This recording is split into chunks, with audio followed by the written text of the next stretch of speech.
আসসালামু আলাইকুম ওয়ারাহমাতুল্লাহি ওয়াবারাকাতুহু।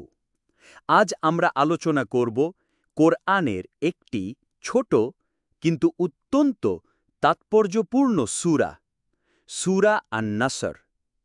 এই সূরায় আল্লাহ তাআলা বলেন, যখন আল্লাহর সাহায্য ও বিজয় আসবে এবং তুমি দেখবে মানুষ দলে দলে আল্লাহর দ্বীন গ্রহণ করছে, তখন তুমি তোমার প্রতিপালকের প্রশংসা সহকারে তার পবিত্রতা ঘোষণা করো এবং তার কাছে ক্ষমা প্রার্থনা করো।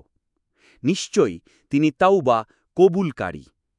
প্রিয় দর্শক, এই সূরাটি মদিনায় নাজিল হয়েছে।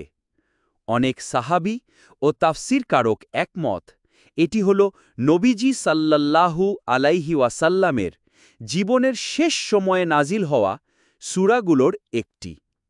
এটি শুধু একটি বিজয়ের ঘোষণাই নয়, বরং নবীজির দুনিয়াবী মিশনের সমাপ্তিরও এক নিঃশব্দ ইঙ্গিত। শানে নুজুল বা প্রেক্ষাপট। এই সূরা তখন নাজিল হয় যখন ইসলাম স্পষ্টভাবে বিজয়ের দ্বারপ্রান্তে পৌঁছে গেছে। মক্কা বিজিত হয়েছে, আরবের মানুষ দলে দলে ইসলাম গ্রহণ করছে।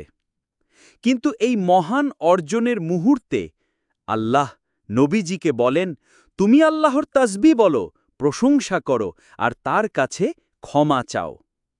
এ যেন আমাদের শিক্ষা দিচ্ছেন, বিজয়ে আত্মতুষ্টি নয়, বিনয়ী এবং ইস্তিগফারই মুমিনের বৈশিষ্ট্য। ইলা, এই সূরার শিক্ষাগুলো কি? এক, সব সফলতা আল্লাহর পক্ষ থেকে। বিজয়, সম্প্রসারণ, মানুষ দলে দলে ইসলামে আসা সবই আল্লাহর অনুগ্রহ। ২, বিজয়ের সময় বিনয়ী জরুরি। নবীজিকে শেখানো হয়েছে, বিজয়ে উচ্ছ্বাস নয়, বরং আল্লাহর প্রশংসা ও ইস্তিগফার। ইলা ৩, ইবাদতের গুণগত মান বৃদ্ধি। তাসবিহ, হামদ ও ইস্তিগফার, এই তিনটি শব্দ মুসলমানের জীবনের শুদ্ধতা ও সৌন্দর্য রক্ষার মূল উপাদান। ৪, বিদায়ের সূচনা। ইবনে আব্বাস রাদিয়াল্লাহু আনহু বলেন, এই সূরা দেখে ও শুনে তিনি বুঝে গিয়েছিলেন নবীজির ওফাতের সময় ঘনিয়ে এসেছে। তাই নবীজি এই সূরা নাজিলের পর থেকেই ইবাদতের প্রতি আরও আগ্রহী হয়ে পড়েন। আজকের দিনে আমাদের করণীয় কি?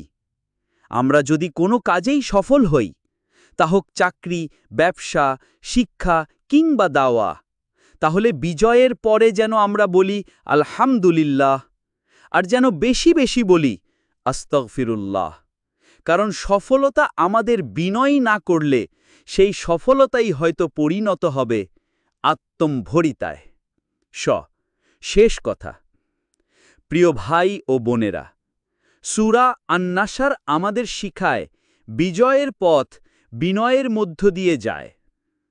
এই সূরা শুধু ইতিহাস নয়, এটি একটি জীবন্ত নির্দেশনা। আপনি যদি এই আলোচনা থেকে উপকৃত হয়ে থাকেন, তাহলে অনুরোধ করব আমাদের চ্যানেলটি সাবস্ক্রাইব করুন।